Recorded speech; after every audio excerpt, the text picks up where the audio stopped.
มาสงค้ามาสงค้ามาสงค้ามาสงพ่อแม่พี่น้องเฮากูก็กูคนค่ะมาสงใต้ก็กูก็มาสงพ่อแม่พี่น้องผู้ถ่อมยินกูก็กูคนค่ะขาหักกูก็ค่ะกะละวะนับย้ำกูก็กูคนค่ะมาสงค้ามาสงค้ามาสงค้า ทำได้สายต้องยินเสียงต้องยินเสียงเอาค่ะเฮ้เนาะต้องยินเสียงเอาค่ะต้องยินเสียงเอาค่ะ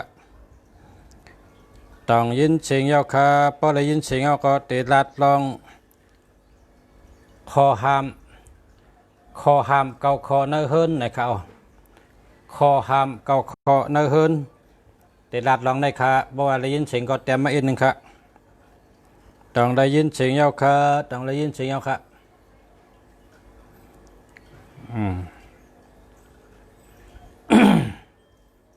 เสียงมีตีใดเนี่ยมีตีใดมีตีใดมีตีใด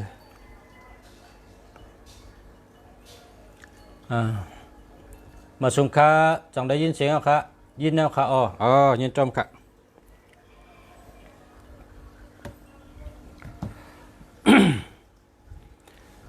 มาส่งค่า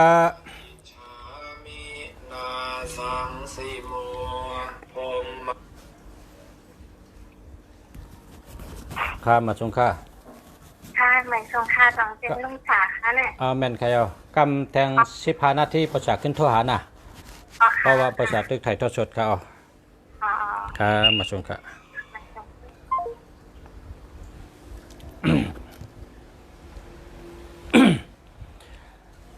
มาส่งค่ามาส่งตั้งเสียงค่ะเมื่อในข้าได้เอาลองคอหามเก้าคออันนั้นก็คอหามอันดีมีเนื้อเฮินนะคอหามมีเนื้อเฮินเก่าเมียวในเพราะว่าเฮินเผอมีปะไหนก็ค่ายลายแหลกเอากับเป็ดนะเอากับเป็ดมังก็ถามว่าอันเหลอปิกหลับอยู่ในเฮินเนเยเมลเหลอปิกหลับอยู่ในเฮินเนเยไหนคะเนาะลุงศาสตร์ได้รัดว่าในเฮินเฮาบ่ มีอันปิกหลับในก็เฮาเตเฮอนะแก้มจะหือก็มันอ่องหยาบหลายๆเฮอหลายๆคัดใจก็คือก็มันอำไรหนังเฮาเยืองอ่านไว้เพราะว่าในเฮินเฮามีอันปิกหลับเพราะว่าในเฮินมีเมียวอันปิกหลับเพราะไหนจึงโดยเอาหางก้อยค่ะพ่อแม่พี่น้องเฮากูก็ค่ะพูดถ่อมยินกูก็กูคนโดยเฮินเผอเฮินมัน กันต่อค่ะโดยเอาเฮินเผอเฮินมันพอโดยเอาก็เมเฮินเจ้าเก่าเฮาตีอยู่เจ้าเก่าเฮาตีนอนเจ้าเก่ามีมังกลาลีโหลไลลุ่มลาเอาหางกล้วยค่ะ แล้วก็พระเป็นเจ้าอันเฮาโกกายก็โหลไลใกล้เจ็ดใกล้ถูให้มันบดเฉยตีอยู่ตีนอนให้ใกล้ปัดปูหลูเมลุ่มลาเฮ็ดลองมดเฉยเริ่มไหลเพราะว่าเฮาปัดปูหลูเมลุมลาเจ็ดถูกุวันมันก็เป็นลาบสัปกะปุนตาเฮาก็เหลียวก้อยหนังเก่าก็เปิดจากนั้นตีนอนไผก็โหลดต้วยตีนั่งไผก็โหลดต้วยตีเฮินไผก็โหลดต้วยต้วยขึ้นโตเจ้าเก่ากุวันปุนตาเตอยู่ลีมีลาบ เมื่อในคัดเตเอาคอหามอันเปิ้นหามนะคอหามอย่าปีมีเนื้อเฮินลามีหลายมิ้วอันว่านั้นถ่อมจำด้วยค่ะคอหามอันว่าดีมีเนื้อเฮินพอมีก็หลัวกับเป็ดไก่ๆนะเพราะว่าเจอในมีเนื้อเฮินเพราะไหนปิกลาบนะคะเนาะปิกลาบปิกนะคะลาบปิก ลาแล้วคันเนาะข้าวยำในมันเปิดเผยกว่าติ๊กมาสุงคาข้อห้ามอันลีมีเนื้อเฮินข้อที่หนึ่งนาลีตายข้อที่หนึ่งนาลีตายนาลีในเพราะว่ามันกว่าเพราะไหนเพราะมีเนื้อเฮินเปิ้นห้องว่านาลีตายนะนี่เป็นข้อห้ามให้เอากับเปียดไกลๆนาลีในลีชื่อปันก็หักก็ว่านาลีในมันเป็นเมียวจางตายพอเมียวเฉิดหมักฐานเพราะฐานเชิงก็ตายพอเมียวเป็นออโตป้อมต้งก็ตายนะก็เพราะฉะนั้นแหละนาลีมีเนื้อเฮินเพราะเป็นเมียวอันเชิงหมักฐานเพราะฐานเชิงก็หลุดด้วยแต่สิให้เฉิดฐานปันป้องกึดก็ให้เฮ็ดให้กว่าเพราะเป็นออโตก็หลุดปันออโตปันให้มันอย่าไปตายป้อนนาลีตายมีเนื้อเฮินเอาแปดป้อมแค่แปดก็เอากับเมอันในข้อที่หนึ่งครับข้อที่สองครับข้อที่สองพักตูสีลำห้ามพักตูสีลำเฮินเผยก็เย้าพักตูอย่าเปตาสีลำพักตูอย่าเปตาสีลำละปอตาสีลำในปิกลาบนะก็เพราะฉะนั้นแหละพอมีพี่น้องเขาเฮาต้วยพักดูเผอพักดูมันพักดูเฮินเฮานั้นอย่าเปตาสีลำนะอย่าเปตาสีลำละก็สีลำในนะสีลำในมันปองว่าลีนั่นน่ะเนาะข้อที่สองพักดูอย่าเปตาสีลำข้อที่สามในมานแตกมานตู มานจำมานตึก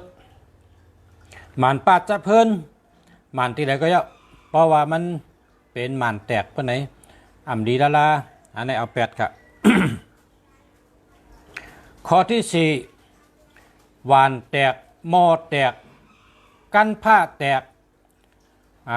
หม้อขังหูคอนหม้อเข่าหูคอนตียิบมันคอนเก่งขาหักเรียกหักเป็นป๊อดเป็นแป๊ดจะไหนพอมีเนื้อเฮินเพราะว่ามันหักเอาปะไหน ดีละอันนี้ให้เก็บแป๊ดมันแตกวานแตกหม้อแตกอันแตกพอมีเนื้อเฮินเก็บแป๊ดเชิงๆนะข้อที่ห้าต้นไม้เมียวมีหนามนะต้นไม้เมียวมีหนามเมื่อหนังต้นไม้หมักเก่งผีลูเมื่อหนังน้ำกึนเมื่อหนังต้นไม้อีสังก็เยาพอมันมีหนามอย่าไปเอาไว้ในเฮินดาราต้นไม้เมียวมีหนามนั่นอย่าไปเอาไว้ในเฮินดารามันปิกลาบปิกค่ะอ๋อ เป็นทัดปุ่งมันก็ไม่ไรเป็นอันเต้มันก็ไม่ไรครับข้อที่หกต้นไม่ตายเจินต้นไม่ตายจุกนะต้นไม่ตายเจินต้นไม่ตายจุกบางต้นในปอปอมเอาในมันกะอิงเป็นเหตุตายครับมันร่วมลงดินครับในเปิดห้องวัดต้นไม่ตายเจินอันนี้เดียวไว้ในเฮินละเพราะกับปอมต้นไม่ป้องลงข้างให้เอาก็เจินให้ตายนั่นดีเอามาไว้ในเฮินละเอามาเฮ็ดเป็นอีสังก็เยาตื้นดีเห็นเดียว ต้นไม่ตายจุกอันว่านั่นมันจุกให้ได้ตายเป็นต้นไม่จุกอยู่ได้ตายกับห้างกล้วยเบอร์มันแห้งเปลือกมันแห้งกิ่งมันแห้งกึดต้นมันหลายๆเปิ้นห้องว่าต้นไม่ตายจุกอันนี้เปิ้นก็อย่าไปแก๊สมาเฮ็ดเมียวในเฮินดาราไรเสียเมียวค่ะเอามาเฮ็ดสังกอมดีเสียเมียวเปิ้นห้องว่าไม่ตายจุกในเป็นอย่าไปเอาไว้ในเฮินเพราะไว้ในเฮินในปิกลาบเตะๆค่ะ ปิกลาบเตะๆลาบปิกเตะๆค่ะข้อที่เจ็ดเฮินเยอย่าไปตาสีเขียวเฮินเยอย่าไปตาสีเขียวละ นะเฮินเยอย่าไปตาสีเขียวอันนี้ปิกลาบ นะลาปิกค่ะนะ ข้อที่8 ข้อที่8ตั้งนั่งก้นตายค่ะตั้งนั่งก้นตายตั้งนั่งอันก้นยามนั่งแต่ว่าก้อนนั้นตายกันแล้วนะตั้งนั่งก้นตายตั้งนั่งอันเปิ้นตั้งนั่งเก่าๆนั่นน่ะเที่ยวเลยเจ้าตายเขาเอากับเป็ดก้นตายได้เอากับเผาเป็ดก้อยกาตั้งนั่งมันจำกึดไว้นั่นอย่าไปเอามาเจอลามันอ่ำกว่าเลยครับมันเดี๋ยวมันนั่งอยู่ที่ตั้งนั่งนั่นตั้งวัดนั่งขึ้นค่ะตั้งนั่งก้นตายอย่าไปเอาไว้นะเฮิน อะไรเอาแปดกันค่ะเพราะว่ามีตั้งนั่งก้นตายก็ปิกลาปิกค่ะอ๋อข้อที่เก้าน้ำบ่อมีนะเฮินนะเพราะว่าน้ำบ่อมีนะเฮินโถมแปดกำเดียวค่ะอย่าไปไว้น้ำบ่อนะเฮินค่ะเพราะว่ากูพิษผีน้ำเพราะในจึงให้กว่าซื้อท้าวเวสสุวรรณมาโกไก่ค่ะชื่อท้าวเวสสุวรรณมาโกไก่ เพราะว่าอยู่ที่เมืองไต้นะเพราะอยู่ที่เมืองไต้เขาห้องว่าเจ้าเปิดเงินเจ้าเปิดคำเป็นหางต้องค่ะอันนี้มาซื้อที่ปังหลงเลยค่ะเขาขาไว้ที่ปังหลงเพราะว่าซื้อเจ้าในมือไว้เอาในถมน้ำบ่อแล้วค่ะอำพิษผีเอาค่ะพิษผีอะไรโกผีเฮ็ดเอาค่ะเพราะว่าเจ้าเปิดเงินเจ้าเปิดคำในมันเป็นขุนหอคำผีตั้งเชิงค่ะมันอยู่จันเมืองนิกป่านปุ่นก้อยกะผีอันมีเนื้อเมืองก้นเนี่ยไล่ถ่อมความมันเจ้ากูก็กูตนกูเจ้ากูเมียวก็เป็นผีตั้งเชิงในอยู่ปัตตาขุนหอคำท้าวเวสสุวรรณทั้งหมดท้าวเวสสุวรรณในจื่อมันเนอป่าลี่ห้องว่าเวยชาวันนะเวยชาวันบางทีก็อ่านว่าเวยชาสุวรรณะบางเนอเด็กปริกีทำเต็มว่าเจ้ากู้เวยละนะมีเนอตอนที่8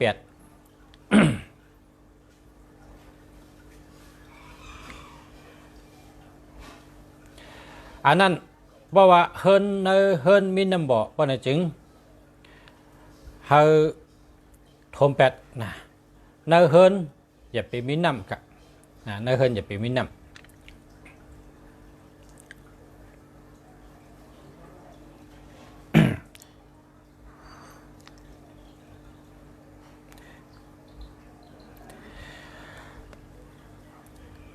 นั่นค่ะเพราะว่าเขาขาดตัวลองเฮินเยหนังเฮินเยเขาขาอยู่เย้าเตลีหนังเขาขาเตอยู่ดีกินหวานมีลาบนะเฮินเยเขาขาตัวอันเลอแดมก็เอา8อันเลอมีน้ำก็เอา8เนาะอันเลอแตกเย้าแล้วเย้าก็เอา8อันเลอที่เจ้าเย้ามันหมดอายุแล้วในก็เอา8ค่ะเนาะมีเกาเมียวนะครับนะมีเกาเมียวนะครับเนาะ ในก็ปมเป็นพี่น้องเขาตัวอย่างหางกุ้ยค่ะเนาะตัวอย่างหางกุ้ยค่ะ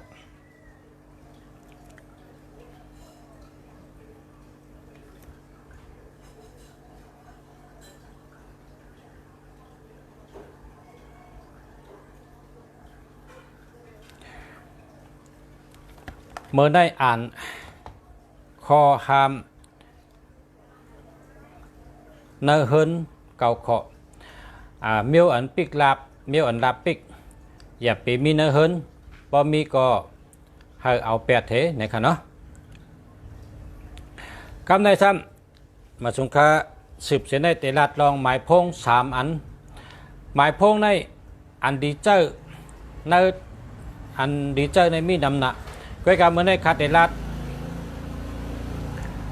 ลองอันหลีเจอเต้ๆนะเพราะเจ้าเยาหลีมีอยู่3อันนะครับเพราะว่าพอเราเคยเฮ็ดนาการทางก็อ่องแล้วก็ขึ้นแล้วก็เฮิงเปิงเสือไว้ไหนก็มี3กูในเป็นอันของแถมครับเป็นของแถมค่ะเนาะหรือเช่นในก็อันดีมีนำหนักครับก้อยการเมื่อในคาเตลัด3กูในสังว่าก็เลยเจ้าเลยและใครไรหมายพงอัน เฮ็ดนาการอ่องไว้เฮ็ดตั้งกาตั้งขายก็อ่องไว้เฮ็ดนาการก็ขึ้นไว้ในคาเดแนะนำ3กูนะครับนะเพราะchủเจ้าก็ชื่ออยู่ที่ใดก็ได้ให้มี3กูในปนนาการอ่องไว้นาการอ่องมันนาการhư hương bơn sở khinh giờ mở xuống na cán khinh giờ hư hương na cán khinh giờ hư hương na cán khinh giờ hư hương têค่ะ3ตัวในค่ะแต่ในนำผู้ทำยินเขาพอมีพี่น้องเขาที่ขาหักกูก็และนับจำกูก็ค่ะเนาะตัวที่1คาเดรัดนี้1ตั้ง4ตั้ง1นะ1เป็นถัดไพ่4เป็นถัดไม้ถัดไพ่ตั้งถัดไม้เนี่ยชูเจ้าเจนจ้าได้ค่ะละเพราะว่าเขาติเสิร์ฟไพ่ในก็เขาหลูเอาพื้นมาจู้กันเฮียเอาไพ่จุดในก็มันเป็นขึ้นมาหมกไพ่ค่ะก็เพราะฉะนั้นแหละตัว1เป็นถัดไพ่ตัว4เป็นถัดไม้เพราะเอามาจับกันเนี่ยเฮืองเปิ้งเสือในลองป้ายว่นป้ายหลัดปิงหยาตัดเตะขึงปองลองนาการแคมเตะค่ะเขาเตะในน้ำพอมีพี่น้องเขา1-4ค่ะ1เป็นถัดไพ่4เป็นถัดไม้นะครับเนาะก็ว่ามาจับกันในถัดเขาเมียนกันค่ะเพราะวันนั้นเจ้าค่ะ1-4เนี่ยดีเตะค่ะเนาะกูที่2ค่ะกูที่2นะกูที่2ซ้ำ1-5ค่ะกูที่2ใน1-5เป็นถัดไพ่1เป็นถัดไพ่5เป็นถัดลิ้นนะครับเนาะ1เป็นถัดไพ่5เป็นถัดลิ้นตัว1ตั้งตัว5นี่พอมาจับกันได้เลยว่าเป็นถัดลิ้นกับถัดไพ่เพราะฉะนั้นคนอันมี1-5นี่เป็นคนมีสติปัญญานะคนมี1-5นี่เป็นคนมีสติปัญญาพาราเจ้าตัวนับ1-5เลยว่าเป็นคนมีไฟวนหลีปิญญาหลีตั้งเจนจาหลีลองขึงป้องลองปกป้องนาการเจ้าเก่านาการกูลองกูป้ายและนาการตากขึ้นใหญ่มาสูงนั้นได้ว่าแคมแลบแคมเต้ๆค่ะ1-5ในหรือเสียแคมตาส่วนตัวเย้าก็โกนตั้งนำก็หักโกนตั้งนำก็กำแถมโกนตั้งนำก็ยองอ้ำปรามีกลจอยแถมมีกลหักมีกลจอยหรือเหตุการณ์สังก็เปิ้นยอมหับเปิ้นยองอ้ำบะดีเต้ๆนะคะเนาะ1-5นี่เป็นกูที่2ค่ะกูที่3ค่ะกูที่3 1-9ค่ะ1-9เป็นถัดไพ่1ในปังวัดตาวันนะ1เป็นถัดไพ่9เป็นถัดคำค่ะ1เป็นถัดไพ่9เป็นถัดคำพอเขามาด้วยว่าคำกูอันนี้เปิ้นเอากะห้างไพ่เหี่ยจังก้อยเฮ็ดมาเป็นแหวนเป็นมงกุฎเป็นสายคอนะก็เพราะว่าคำนี่เพราะเอากะเผาไพ่นี่มันเปื้อมันโอนค่ะวิเพก็ได้นะก็เพราะฉะนั้นแหละตัว1เป็นถัดไพ่ตัว9เป็นถัดคำเพราะเผาเจ้า1-9ในก็ปังว่าเป็นถัดคำดังถัดไพ่ก้นก็เหลือเจ้า1-9เพราะในจึงก้นก็ในเลยว่าหลีอ้ามปารามีเขาลองอ่องมันขึ้นไว้เตะลองขึ้นใหญ่เฮืองขึ้นไว้เตะลองการงานอ่องมันเตะลองจื้อเสียงแคมเตะลองก้นหูจักนำเตะลองหลีหักลองหลีนับย้ำแคมเตะขาใน3กูเนี่ยคาเตเอามาแนะนำพ่อแม่พี่น้องเขาตาวันเหมือนไหนขาหลีเจ้าเตะขามาสุงคาเขาจากกุเมืองดีเจียงใหม่ค่ะจากกุเมืองดีเขาตัวเปตังกาลาไตเต้นไตอ่างเต้นจิ๋วเต้นลาบเราขายปั๊บลิกไตนะแล้วก็ตัวปันเฮิรนพ่อแม่พี่น้องเขาเฮิรนเฮ็ดจังหือเฮิงเป็นเฮิรนอันอยู่ดีกินหวานขึ้นใหญ่เฮิงอยู่ดีมีเงินไหนเนาะแล้วก็หมายพงเจ้าจังหือเฮาอยู่ดีกินหวานเฮาหลอดเพเฮามีเงินมีคำจะไหนเนาะจะไหนก็ถามคำอะไรน่ะถามคำอะไรเขาเขาจะเมืองดีหมายพง0887896916หมายพงจะเมืองดี0887896916หมายพงจะเมืองดี0887896916ค่ะมาส่งค่ะพ่อแม่พี่น้องเขากูก็กูก้นค่ะ ข่าวย้อนชูเฮาชูเจ้าขึ้นใหญ่เหมือสูงกูก็กูก้นย้อนชูเฮาอยู่ดีกินหวานเหตุการณ์ขึ้นใหญ่เหมือสูงเฮาขึ้นใหญ่เฮิงเฮาอยู่ดีมีเงินเฮาห่างดีกึกปืนกูก็กูก้นค่ะเหมือสูงค่ะ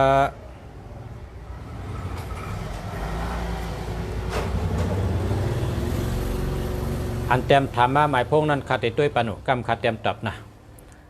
ยินจมค่ะยินจมค่ะยินจมค่ะขอบใจค่ะขอบใจค่ะขอบใจค่ะเนาะ